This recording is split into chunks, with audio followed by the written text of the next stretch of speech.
Makan malamnya Mas Jawa request rawon.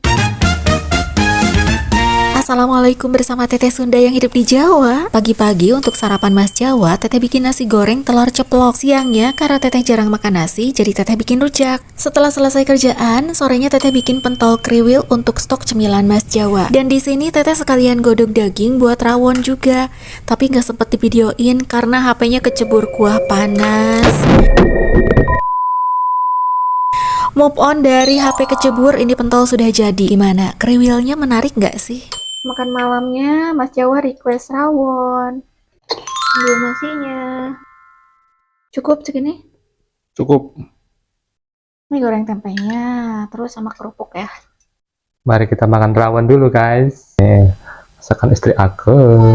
Kita icip dulu nih. Bismillahirrahmanirrahim. Buahin dulu ya.